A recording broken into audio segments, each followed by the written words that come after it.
우리 하나님의 말씀 함께 보시겠습니다. 오늘 우리에게 주신 하나님의 말씀은 구약성경 출애굽기 4장 1절에서 5절까지의 말씀입니다. 제가 가지고 있는 성경으로 구약성경 86면의 말씀이 있습니다. 출애굽기 4장 1절에서 5절까지의 말씀을 저와 여러분이 한 절씩 교독하고 마지막 5절 말씀은 다 같이 함께 읽도록 하겠습니다. 제가 먼저 1절의 말씀을 봉독하겠습니다. 모세가 대답하여 이르되 그러나 그들이 나를 믿지 아니하며 내 말을 듣지 아니하고 이르기를 여호와께서 내게 나타나지 아니하셨다 하리이다. 여호와께서 그에게 이르시되 내 손에 있는 것이 무엇이냐? 그가 이르되 지팡이니이다. 여호와께서 이르시되 그것을 땅에 던지라 하시매 곧 땅에 던지니 그것이 뱀이 된지라. 모세가 뱀 앞에서 피하매 여호와께서 모세에게 이르시되 내 손을 내밀어 그 꼬리를 잡으라. 그가 손을 내밀어 그것을 잡으니 그의 손에서 지팡이가 된지라. 다 함께 읽겠습니다. 이는 그들에게 그들의 조상의 하나님 곧 아브라함의 하나님 이삭의 하나님 야곱의 하나님 여호와가 내게 나타난 줄을 믿게 하려 함이라 하시고. 아멘. 할렐루야. 오늘 수요 예배에 나오신 우리 모든 성도님들 정말로 예배 잘 나오셨습니다. 오늘 이 시간 은혜를 사모하며 예배 나오신 우리 모두에게 하나님께서 크신 은혜로 채워주실 줄을 믿습니다. 여러분들께서는 지팡이, 막대기라는 말을 들으면 어떤 이미지가 먼저 떠오르십니까? 저는 두 가지 정도의 이미지가 머릿속에 떠오르는데요. 먼저는 어릴 때 찾아갔었던 시골에 있었던 할머니 댁입니다. 우리 성도님들께서 혹시 정지라는 장소가 어딘지 아십니까? 그렇죠. 네, 권사님 잘하시네요. 정지가 부엌입니다. 어릴 때 시골 할머니 댁에 가면 할머니께서 부엌을 정지라고 하셨죠. 그래서 그 시골 할머니 집 옛날 부엌에 정지에 가면 아궁이가 있었습니다. 아궁이가 있고 거기에 솥단지가 위에 이렇게 딱 걸려 있고, 그래서 그 아궁이에서 이제 불을 뗐죠. 불을 떼면 그 온돌방이 따뜻해지고 또 가마솥에 무언가를 끓이기도 하고, 그렇게 여러 가지 불을 아궁이에서 자주 뗐었는데 어릴 때는 그 불 떼는 일이 왜 그렇게 재밌었는지 모르겠습니다. 그래서 할머니 댁에 갈 때마다 그 아궁이에서 불을 뗄 때 그 불을 휘적휘적거리던 그 막대기가 머릿속에 떠올랐습니다. 사실 저는 지금도 이렇게 아궁이에서 불을 떼는 거를 좋아합니다. 그래서 본가에 내려가면 저희 아버지께서 마당에 만들어 놓으신 아궁이가 있는데요. 그 아궁이에서 항상 지금도 본가에 내려가서 열심히 불을 떼고 있습니다. 그리고 제가 또 이 지팡이라는 말을 들었을 때 떠오르는 것은 학창 시절이 떠올랐습니다. 중고등학교 다닐 때 그 생각이 났는데요. 물론 지금은 좀 시대가 많이 달라져서 조금 분위기가 달라졌지만 제가 중고등학교를 다닐 때만 해도 우리 선생님들께서 수업에 들어오실 때 항상 가지고 들어오시는 그 물품들이 있었습니다. 그게 뭐였냐면은 출석부, 교과서, 그리고 하나 무엇일까요? 막대기, 나무 막대기, 이렇게 몽둥이 다 아시죠, 그죠? 그걸 선생님들이 다 하나씩 들고 다니셨어요, 다. 그리고 제 기억에 학교 앞 문방구에서 그 나무 막대기, 일제 사랑의 매라고 하죠. 그것을 팔았었던 기억도 납니다. 지금은 사실 뭐 그렇게 할 수는 없지요. 네. 그래서 그 나무 막대기 몽둥이가 저 학창 시절에 손바닥과 또 엉덩이를 좀 뜨겁게 만들어 주었던 그런 기억이 지금도 나고 합니다. 제가 이렇게 지팡이에 대해서 몇 가지 말씀드렸는데 오늘 우리가 읽어본 말씀을 보면 제가 말씀드렸던 것과는 좀 다른 그런 지팡이가 오늘 말씀에 나오고 있습니다. 오늘 읽어본 말씀에는 모세의 손에 들려 있었던 지팡이가 말씀에 나오고 있습니다. 여러분, 하나님께서 모세를 부르시고 모세에게 사명을 주셨습니다. 모세가 해야 될 일을 알려주셨습니다. 그 사명이 무슨 사명이었습니까? 이스라엘 백성들이 이집트에서 종살이하고 있는데 그 백성들을 이제 출애굽시켜야 되는 지도자로서의 사명을 하나님께서 모세에게 주셨죠. 여러분 한번 생각해 보시기 바랍니다. 모세가 하나님께로부터 받은 이 사명이 쉬운 일이었을까요? 어려운 일이었을까요? 결코 쉬운 일이 아니었을 것입니다. 여러분, 이스라엘 백성들이 이집트 땅에서 얼마나 거주했는지 아십니까? 어느 정도의 시간을 이집트 땅에서 살아갔을까요?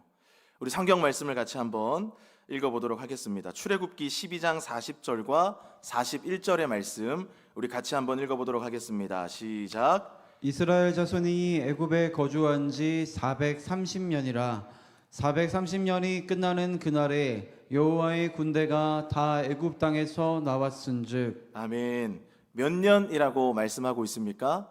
430년입니다. 여러분이 430년이라는 시간은 참 긴 시간입니다. 짧지 않은 시간입니다.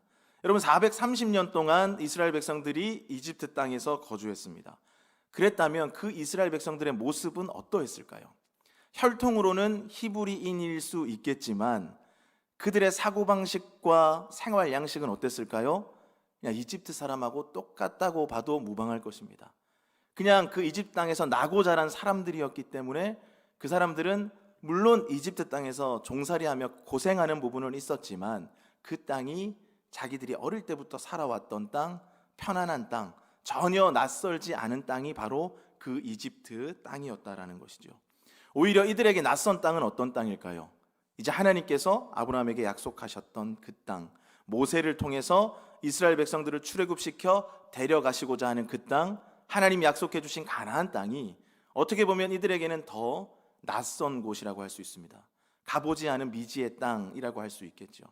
그래서 모세가 이스라엘 백성들을 데리고 출애굽할 때 분명히 나가기를 거부하는 사람들도 있었을 것입니다. 그냥 이 땅에서 그냥 이렇게 살아가는 것이 더 낫지 않겠느냐라고 주장하는 사람들도 분명히 있었을 것입니다. 그런 사람들을 데리고 나가야 되는 일, 이끌어가야 되는 일 결코 쉽지 않았을 것입니다. 그리고 그 당시에 이스라엘의 인구 수를 우리가 한번 생각해 보면 이 일이 또 결코 쉬운 일이 아니라는 것을 우리가 다시 한 번 더 확인할 수 있게 됩니다. 우리 성경 말씀 출애굽기 12장 37절의 말씀을 같이 한번 읽어보도록 하겠습니다. 시작. 이스라엘 자손이 람셋을 떠나서 숫곳에 이르니 유아 외에 보행하는 장정이 60만 가량이요. 아멘. 지금 읽었던 말씀에서 이스라엘 백성들의 인구의 수를 몇 명이라고 말씀해주고 있습니까? 유아 외에 움직이는 장정이 60만 명 가량 되었다 이렇게 말씀하고 있습니다. 여러분 60만 명도 엄청나게 큰 숫자죠. 그런데 우리가 말씀을 읽어봤지만 여기에 지금 빠져 있는 인구 수가 있죠. 유아가 빠져 있습니다. 어린이들이 빠져 있고요. 그리고 우리 여자 성도님들 기분 나쁘실 수도 있는데 이 시대 때는 우리 여성들을 인구수의 계수에 넣지 않았습니다. 그래서 지금 말씀에서도 유아 외에 장정만 60만 명이다 이렇게 나와 있는데요. 그래서 이 장정이라고 할 때는 남자들, 성인 남자들만을 의미하는 표현이죠. 그래서 어린이들이 빠져 있고 여자들이 빠져 있습니다. 그래서 이 어린이들과 여자들의 숫자를 다 합하면 60만 명보다 훨씬 더 많아지겠죠. 그래서 성경을 연구하는 학자들이 이스라엘 인구수가 얼마였을까 이렇게 추정을 해보는데요. 학자들마다 조금 의견이 다르기는 하지만 대부분의 많은 학자들이 그때 당시 이스라엘의 인구수는 한 200만 명 정도 되었을 것이다 이렇게 추정하고 있습니다. 여러분 200만 명이면 어느 정도인지 가늠이 되십니까? 정말 많은 숫자거든요. 200만 명이면. 지금 우리 의정부 인구 숫자가 혹시 몇 명인지 아시나요? 제가 찾아보니까 46만 명으로 나오더라고요. 우리 의정부가 지금 46만 명인데 200만 명이 되면 우리 의정부 인구의 거의 5배에 달하는 숫자입니다. 4배가 넘습니다. 그렇게 많은 사람들을 모세가 이끌어 나가야 된다라는 것이죠.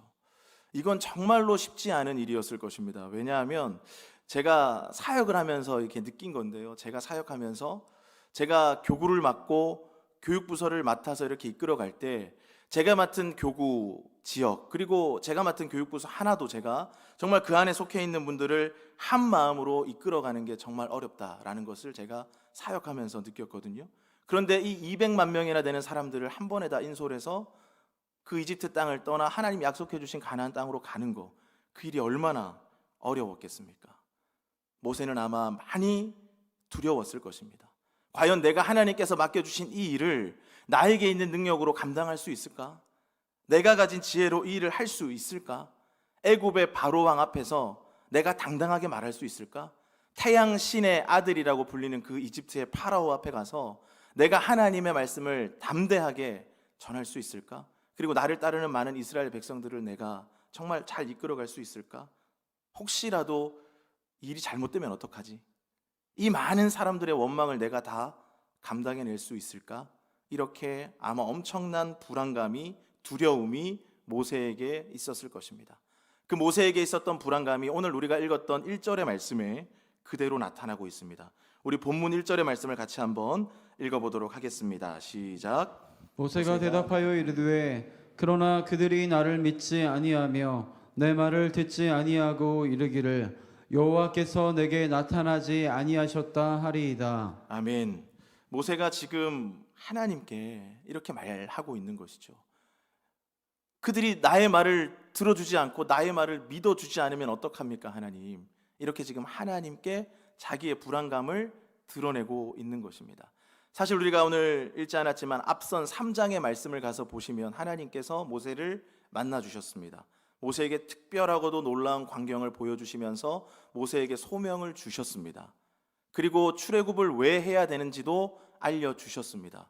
출애굽을 하는 목적은 이스라엘 백성들이 이집트에서 종살이 하는 것이 아닌 하나님을 예배하는 백성이 되게 하기 위해서 이제 이집트로부터 벗어나는 것이다. 하나님께서 그 일을 하실 것이다. 그런데 네가 그 지도자가 되어야 한다. 하나님께서 그렇게 말씀해 주셨죠. 그렇게 말씀해 주시면서 하나님이 어떠한 분이신지 하나님의 능력에 대해서도 우리 하나님이 말씀해 주셨습니다. 그 말씀이 출애굽기 3장 14절에 나와 있는데요. 우리 3장 14절의 말씀도 같이 한번 읽어보겠습니다. 시작. 하나님이 모세에게 이르시되 나는 스스로 있는 자이니라. 또 이르시되 너는 이스라엘 자손에게 이같이 이르기를 스스로 있는 자가 나를 너희에게 보내셨다 하라. 아멘. 하나님께서 자신을 스스로 있는 자, 그러니까 전능하신 하나님이심을 알려주시면서 모세에게 전능하신 하나님이 이 모든 일을 이끌어가는 것이다 말씀해주고 계신 것이죠. 그런데 모세는 이와 같은 말씀을 듣고 놀라운 하나님의 광경을 보았음에도 불구하고 그 마음속에 두려움이 있는 것입니다. 왜냐하면 하나님은 위대하시고 전능하실지 모르지만 지금 그 말씀을 받아 이제 하나님이 주신 사명을 감당해야 하는 자기 자신은 그런 존재가 아니라고 생각되어지기 때문입니다. 나는 아무것도 아닌데 내 말이 뭐라고 이스라엘 백성들이 나를 따라올 것이며 내 말이 뭐라고 이집트의 그 높은 사람들이 나의 말을 들어줄까라고 하는 그런 불안감, 두려움이 모세의 마음속에 있었다라는 것이죠. 그래서 그렇게 불안해하고 힘들어하고 있는 모세에게 하나님께서 하나님의 능력을 보여주시고 하나님께서 함께 하시겠다라는 약속의 말씀을 주시는 내용이 오늘 우리가 읽었던 본문의 주된 내용이 되는 것입니다. 우리 오늘 본문 말씀 중에 2절의 말씀을 같이 한번 읽어보도록 하겠습니다. 시작. 여호와께서 그에게 이르시되 내 손에 있는 것이 무엇이냐? 그가 이르되 지팡이니이다. 아멘. 하나님께서 그렇게 불안해하면서 이렇게 이야기하는 모세에게 한 가지 질문을 던지셨습니다. 어떠한 질문을 던지셨습니까? 네 손에 있는 것이 무엇이냐? 이렇게 물어보십니다. 그 질문에 모세가 이렇게 대답했습니다. 지팡이입니다. 모세가 지팡이를 들고 있었습니다. 그래서 하나님께 대답을 했습니다. 그러니까 우리 하나님께서 네가 손에 들고 있는 지팡이를 땅에 던져봐라 그렇게 말씀하십니다. 그래서 모세가 땅에 지팡이를 던졌습니다. 그러니까 그 지팡이가 어떻게 됐습니까? 뱀이 됐죠. 뱀으로 변했습니다. 대단히 놀라운 일이죠. 그렇게 뱀으로 변해서 뱀이 있는데 그 뱀을 보고 모세가 두려워서 피했습니다. 그러니까 하나님이 다시 어떻게 말씀하십니까? 그 뱀을 집어들어라. 뱀의 꼬리를 잡아서 들어봐라. 그렇게 말씀을 하세요. 여러분이 모세였다면 어떻게 하시겠습니까? 지팡이를 던질 때는 쉽게 던질 수 있죠. 그런데 그 지팡이가 뱀으로 변했는데 하나님께서 그 뱀을 집어 들어보라고 하시니까 여러분 어떻게 하실 것 같으십니까? 조금 두려운 마음이 그죠? 생기실 수도 있죠. 모세도 좀 두려웠을 건데 그 꼬리를 하나님 말씀에 순종해서 다시 집어드니까 그 뱀이 다시 지팡이가 되었습니다. 하나님께서 모세에게 상당히 놀라운 경험을 허락해 주셨죠. 그리고 우리 하나님께서 이 사건의 의미에 대해서 이렇게 설명을 해 주셨습니다. 그 내용이 5절의 말씀인데요. 우리 5절 말씀 같이 한번 읽어보도록 하겠습니다. 시작. 이는 그들에게 그들의 조상의 하나님 곧 아브라함의 하나님 이삭의 하나님 야곱의 하나님 여호와가 내게 나타난 주를 믿게 하려 함이라 하시고. 아멘. 이제 하나님께서 그 모세의 지팡이를 통해서 이렇게 놀라운 사건을 보여주신 이유가 무엇이냐? 하나님께서 지금 모세와 함께 하고 있다는 것을 보여주시기 위해서. 하나님이 임마누엘의 하나님으로서 모세와 함께 하시고 모세와 함께 하시면서 하나님의 능력을 나타내신다라는 사실을 보여주고, 또한 그것을 보는 많은 사람들이 그 사실을 믿게 하려고 우리 하나님께서 이와 같은 놀라운 일을 먼저 모세에게 보여주셨다는 것입니다. 여러분, 오늘 우리가 읽었던 이 말씀을 우리가 나누면서 우리가 몇 가지 기억해야 할 중요한 내용이 있습니다. 먼저 첫 번째는 모든 능력의 근원은 하나님이라는 사실입니다. 모든 능력은 하나님께로부터 나오는 것입니다.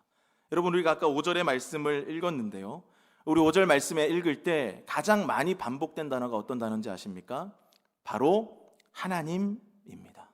5절 말씀에서 하나님이라는 이름이 가장 많이 반복되고 있습니다. 그들 조상의 하나님, 아브라함의 하나님, 이삭의 하나님, 야곱의 하나님이 모든 능력의 근원이라고 말씀해주고 있다는 것이죠. 그래서 모세의 손에 들려 있었던 그 지팡이를 통해서 이제 능력이 나타나게 될 것인데, 그 능력 또한 누구로부터 왔다는 말씀입니까? 하나님께로부터 왔다라는 것입니다. 지팡이는 모세의 것일지 몰라도 그 능력이 모세로부터 나온 것이 아니라 하나님께로부터 나온 능력이라는 것입니다. 지팡이도 하나님의 도구였고, 그 지팡이의 주인인 모세 또한 하나님의 도구였다는 것입니다. 하나님의 능력을 나타낼 도구로 우리 하나님이 사용하시는 것들이었다라는 것이죠. 우리가 믿음 생활하면서 모든 능력이 하나님께로부터 나온다, 그리고 우리는 하나님의 능력을 나타내는 도구이다 라고 하는 이 사실을 잊어버리게 되면, 이 사실을 망각하게 되면 그때부터 여러 가지 심각한 문제들이 발생하게 되는 것입니다. 때로 우리 주변에서 어떤 사람들을 보게 됩니다. 자신이 하나님의 능력을 나타내는 도구라는 사실을 망각하고, 그 하나님께서 주시는 능력이 자기가 특별해서 나로부터 비롯된 것인 줄 생각하는 사람들을 통해서 많은 문제가 나타나게 되는 것을 보게 됩니다. 그런 생각이 우리 안에 찾아올 때 그들이 교만한 모습으로 변화되고 거만한 모습으로 변화되는 것을 우리가 발견할 수 있게 되는 것이죠. 대표적인 사람들이 어떤 사람들입니까? 이단의 우두머리들 아니겠습니까? 물론 이단의 우두머리들이 처음부터, 그 시작부터 잘못된 사람들이 대부분이죠.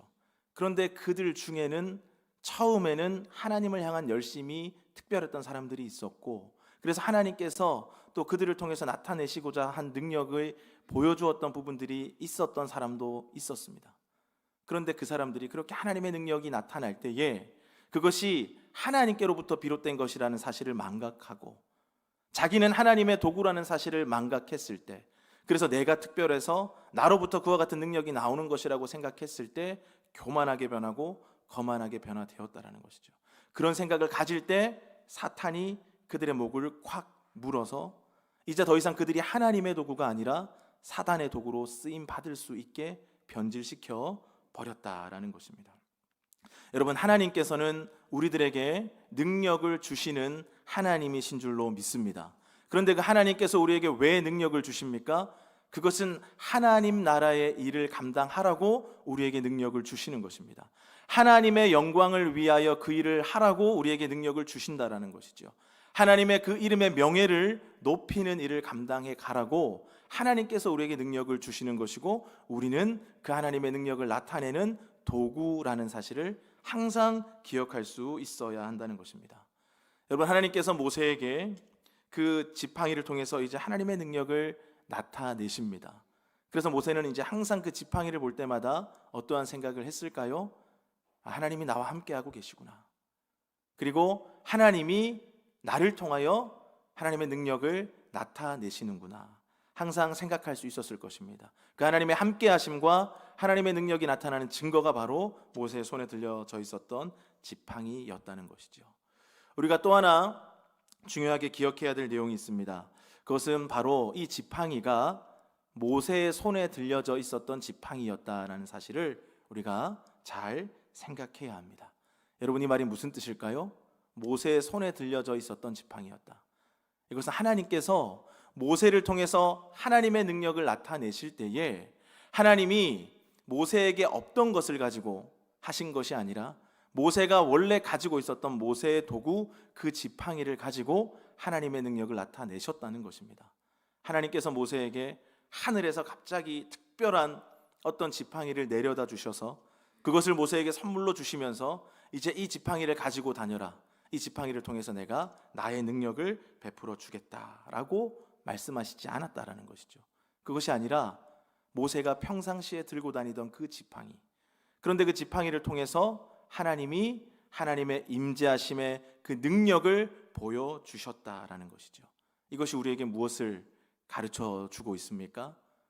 하나님께서 우리를 하나님의 능력을 나타내는 도구로 사용하실 때에도 하나님께서는 우리에게 없는 것을 통해서 일하시는 것이 아니라 하나님께서 이미 우리에게 주신 것들, 하나님께서 우리에게 이미 주신 것들을 통해서 하나님이 하나님의 능력을 나타내신다라는 것이죠.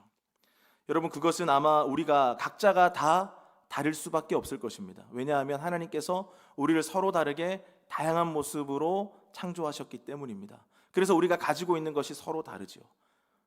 하나님께서는 우리의 성품을 사용하실 수 있습니다. 우리의 지혜와 지식을 하나님의 능력을 나타내는 도구로 사용하실 수 있고, 하나님께서 우리에게 주신 어떠한 은사들을 하나님의 능력을 나타내는 도구로 사용하실 수 있습니다. 심지어 우리 하나님께서는 우리가 가지고 있는 약한 부분까지도, 우리의 약점까지도 하나님께서는 하나님의 능력을 나타내는 도구로 사용하실 수 있는 우리 하나님이시라는 것입니다. 오늘 우리가 반드시 기억해야 할 것이 있다면, 하나님이 나를 통해서 하나님의 능력을 나타내실 때 하나님이 나에게 이미 주신 것들, 그것을 가지고 우리 하나님이 하나님의 이름을 높이고 하나님의 능력을 나타내는 일을 보여주시겠구나 하는 사실 우리가 잘 기억할 수 있어야 된다는 것이죠. 여러분, 그와 같은 일이 이루어지기 위해서, 우리에게 있는 것들을 통해서 하나님의 능력이 나타나는 놀라운 일이 이루어지기 위해서 우리에게 필요한 삶의 자세가 있다면 어떠한 것이겠습니까? 그렇게 하실 하나님을 전적으로 신뢰하고 믿고 의지하는 것입니다. 여러분, 하나님의 능력이 어떠할 때 나타나는지 아십니까? 우리가 성경 말씀을 읽어보면 마치 하나의 법칙처럼 그 하나님의 능력이 나타나는 때가 있습니다. 그때는 바로 하나님의 백성들이 전적으로 하나님을 의지하고 하나님이 주신 말씀에 순종하며 나아갔을 때, 그 순종하고 의지하는 가운데 하나님의 능력이 나타나게 되더라 하는 것입니다. 오늘 모세도 마찬가지였습니다. 하나님이 그 지팡이를 땅에 던져라, 다시 집어 들어 올려라 라고 이야기했을 때 하나님의 말씀에 순종했죠. 그렇게 순종했을 때에 하나님의 놀라운 은혜와 능력이 나타나기 시작했다라는 것입니다. 그 이제 모세가 감당해야 될 모든 사역 가운데 그 하나님의 능력이 구체적으로 확실하게 나타나기 시작했다라는 것입니다. 여러분, 이렇게 모세가 전적으로 하나님을 의지했을 때, 하나님을 신뢰했을 때, 하나님께 순종했을 때 어떠한 변화가 일어나게 되었는지 아십니까? 모세의 지팡이가 하나님의 지팡이로 변화되는 일이 일어났습니다. 우리 오늘 읽지 않았는데 4장 20절 말씀, 출애굽기 4장 20절의 말씀을 같이 한번 읽어보도록 하겠습니다. 시작. 모세가 그의 아내와 아들들을 나귀 위에 태우고 애굽으로 돌아가는데 모세가 하나님의 지팡이를 손에 잡았더라. 아멘. 여러분, 모세가 이제 애굽으로 돌아간다라고 하는 말은 무슨 뜻입니까? 하나님께서 주신 사명, 이제 그것을 감당하기 위해서 길을 떠났다는 것입니다. 모세가 물론 두려운 마음도 있었고 불안한 마음도 있었지만 이제 함께 하시는 그 하나님, 그 하나님을 전적으로 신뢰하고 의지하며 이제 하나님께서 주신 사명을 감당하기 위해서 이제 그 길을 떠났다라는 것이죠. 그런데 그 길을 떠나는데 모세의 손에 들려 있는 것을 지금 아까 우리 읽었던 말씀에서 뭐라고 말씀하고 있습니까? 하나님의 지팡이라고 말씀하고 있습니다. 여러분, 이것은 사실 모세의 지팡이였습니다. 모세가 가지고 다녔던 지팡이였는데 이제 모세가 하나님 주신 사명을 받아들이고 이제 하나님이 나와 함께 하시고 하나님이 나를 통해서 하나님의 일을 하실 것이다라는 믿음을 가지고 하나님을 신뢰하고 의지하며 나아갈 때에 그 모세의 지팡이가 하나님의 지팡이로 바뀌는 놀라운 역사가 일어났다라는 것입니다. 이제 더 이상 그것은 모세의 것이 아니라 하나님의 것이 되었습니다. 그래서 그 지팡이는 하나님의 지팡이로서 모세와 함께하며 그 모든 출애굽의 여정, 약속의 땅을 향해 나아가는 여정 속에 하나님의 능력을 나타내는 도구로 사용되어졌다라는 것입니다. 홍해를 가를 때에도, 반석에서 물이 나오게 할 때에도 그 지팡이는 하나님의 능력을 나타내는 하나님의 지팡이로서 우리들에게 나타나고 있다는 것이죠. 그래서 모세는 하나님께서 주신 그 사명을 끝까지 잘 감당하기 위해서 그 하나님의 지팡이, 그것을 결코 손에서 놓지 않았을 것입니다. 굳게 잡고 끝까지 자기에게 주어진 사명을 감당해 나아갔을 것입니다. 왜냐하면 그 하나님의 지팡이는 하나님께서 모세와 함께하고 계심을 나타내는 도구였고 증거였고 표시였기 때문입니다. 우리에게도 이와 같은 역사가 일어나기를 소망합니다. 모세의 지팡이가 하나님의 지팡이가 되었던 그 역사가 오늘 예배하는 우리 모두에게도 동일하게 일어날 수 있게 되기를 축복합니다. 우리에게 있었던 것이 하나님이 함께 하시는 임재로 말미암아 하나님의 것으로 드러날 수 있는 그와 같은 은혜와 능력이 오늘 예배드리는 우리 모두에게도 임할 수 있게 되기를 주님의 이름으로 간절히 축복합니다. 여러분, 우리가 오늘 이 말씀을 통해서 마지막으로 하나 기억해야 될 내용이 있습니다. 모세가 하나님의 지팡이를 손에 잡고 그 사명을 끝까지 완수해 나갔습니다. 그렇다면 오늘 우리가 하나님께서 우리에게 주신 사명, 특별히 이 믿음의 여정을 우리가 실족하지 않고 끝까지 잘 감당해 나가기 위해서 모세가 하나님의 지팡이를 손에 굳게 잡았던 것처럼 우리가 우리의 손에 굳게 잡아야 할 것이 있다면 그것이 무엇일까요? 하나님의 능력을 나타내는 표시가 되고 우리가 하나님의 도구임을 나타내는 증거가 되는 그것이 있다면 그것이 무엇이겠습니까? 예수 그리스도의 십자가인 줄로 믿습니다. 우리는 끝까지 예수 그리스도의 십자가를 굳게 붙잡고 나아갈 수 있어야 합니다. 여러분, 예수 그리스도의 십자가가 무엇입니까? 예수님의 십자가는 하나님께서 우리를 사랑하신다라는 증거고, 하나님께서 우리를 택하셨다라는 증거고, 하나님께서 우리를 통해 놀라운 하나님의 능력을 나타내신다라는 표시요 증거입니다. 여러분, 십자가에서 하나님이 우리를 구원하시는 능력이 나타났습니다. 그래서 그 십자가의 놀라운 사랑을 통해서 우리는 이제 더 이상 죄인이 아니라 하나님의 백성이 되었고 하나님의 자녀로 살아갈 수 있게 되었습니다. 우리는 십자가의 사랑을 통해서, 십자가의 능력을 통해서 이제 죽음이 아닌 생명을 가지고 살아갈 수 있는 존재가 되었고, 예수 그리스도의 십자가를 통해서 우리는 최악의 지옥이 아니라 최고의 소망인 천국을 누리며 살아갈 수 있는 존재가 되었다라는 것입니다. 그렇기 때문에 우리는 그 예수 그리스도의 십자가를 끝까지 우리 손에 붙잡고 나아갈 수 있어야 하는 것입니다. 십자가 단단히 붙잡고 날마다 이기며 나가세. 우리 아까 우리 예배 전에 찬송가에서도 이렇게 고백하며 부르지 않았습니까? 십자가를 단단히 붙잡고 나아가야 우리에게 주어진 이 하루하루의 이 믿음의 싸움을 우리가 승리하며 살아갈 수 있게 된다는 것입니다. 오늘 예배 나오신 우리 모든 성도님들께서 이 예수 그리스도의 십자가를 끝까지 붙잡고 믿음의 길을 걸어갈 수 있게 되기를 축복합니다. 예수님의 십자가의 능력으로 하나님께서 우리에게 주신 이 사명, 믿음의 여정 끝까지 잘 감당해 갈 수 있기를 바라고, 특별히 예수 그리스도의 십자가를 바라보면서 나와 함께하고 계시는 그 하나님의 임재를 누리며 나아갈 수 있는 저와 여러분의 삶이 되기를 예수님의 이름으로 간절히 축복합니다.